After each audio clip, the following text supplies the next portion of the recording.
Assalamualaikum warahmatullahi wabarakatuh. Berjumpa lagi dengan saya di MMC TV 35 Official. Di kesempatan kali ini saya akan kembali mengajak teman-teman semuanya untuk belajar bareng di sini.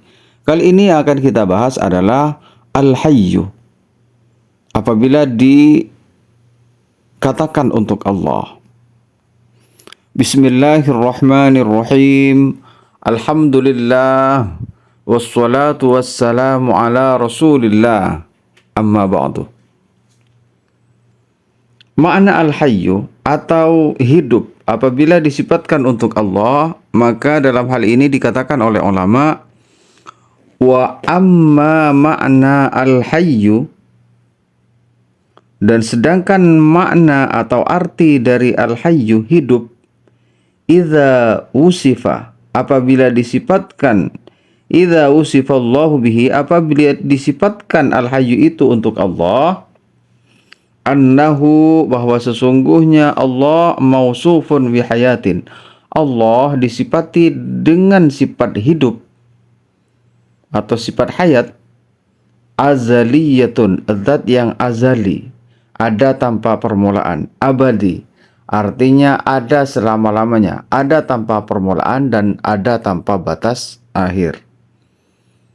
Itu makna al-hayy, Allah maha hidup. Laisat biruhin walahmin wadamin. Sekalipun Allah disifati dengan sifat hidup, bukan kemudian diartikan Allah hidup dengan roh, dengan daging atau dengan darah. Tidak. Allah itu hidup tanpa daging, tanpa tulang.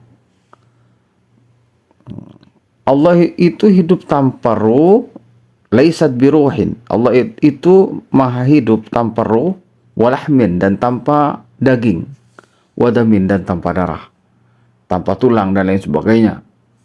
Dan semua yang berkaitan dengan anggota tubuh, Allah tidak boleh disifatkan dengan itu.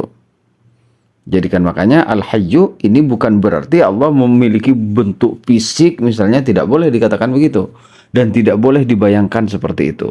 Karena pemahaman yang seperti itu jelas-jelas salah, tidak benar dan tidak bisa dibenarkan. Karena tidak ada satupun ulama yang terpercaya memiliki pengertian yang seperti itu. Dan bahkan dari Rasulullah tidak ada pengertian yang demikian. Dan makanya di dalam dalil naql, yaitu dalil Al-Quran dan hadis, apabila menemukan pemaknaan atau kata yang seakan-akan menunjukkan Allah memiliki anggota tubuh, maka itu maksudnya bukan demikian. Karena teks-teks yang demikian disebut teks mutasyabihat. Maka jika demikian, maka harus dikembalikan kepada yang muhkamat. Jadikan makanya sudah jelas kan bahwa Allah, apabila Allah dikatakan atau disifati dengan sifat hidup, maka hidupnya bukan lantas dikatakan Allah memiliki bentuk dan ukuran atau dikatakan memiliki anggota tubuh seperti kepala, tangan, kaki, dan lain sebagainya. Tidak demikian. Pemahaman yang seperti itu tidak benar. Sekalipun ada salah satu golongan menyimpang memahami yang demikian. Jadi tangan tetap diartikan tangan dan lain sebagainya. Maka itu jelas salah. Itu tidak benar. Karena Allah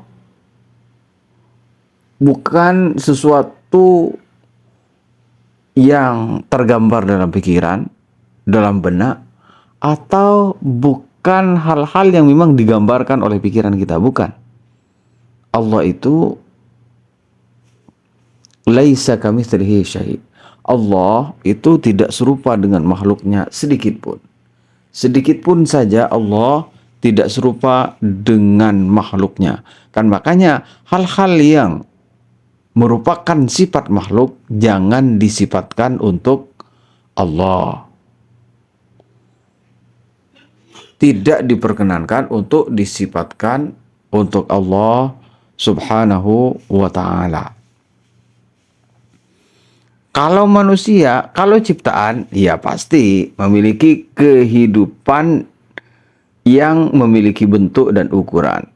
Contoh apa manusia? Manusia memiliki bentuk dan ukuran. Ada yang ukurannya kecil, ada yang ukurannya panjang, ada yang ukurannya pendek, ada yang ukurannya tinggi, ada yang gemuk, ada yang kurus. Maka itu semua tidak boleh disifatkan untuk Allah. Itu adalah sifat ciptaan. Itu sifat makhluk. Jadikan makanya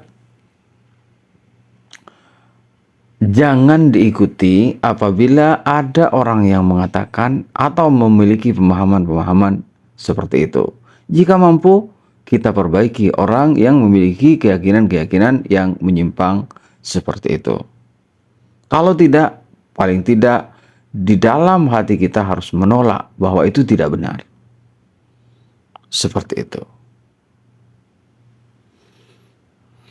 Nah, ini dulu mungkin ya teman-teman.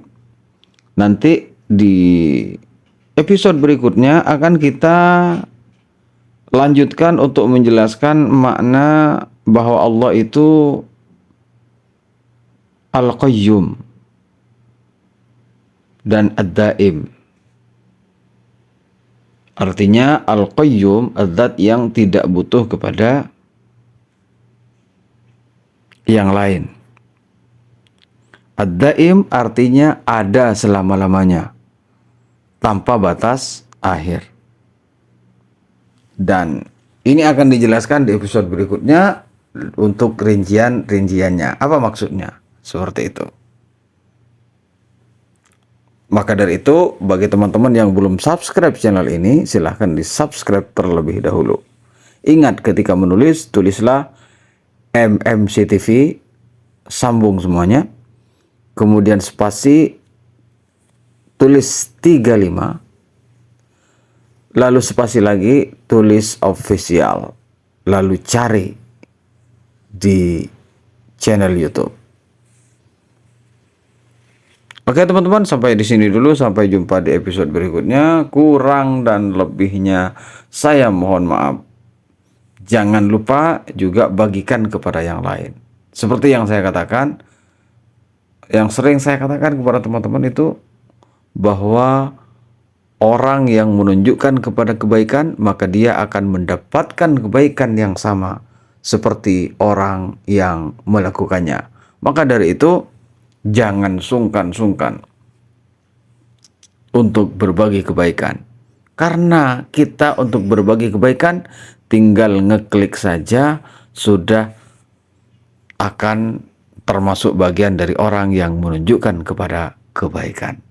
Dan insya Allah akan mendapatkan kebaikan yang sama seperti orang yang melakukannya. Oke, sampai di sini dulu. Sampai jumpa di episode berikutnya.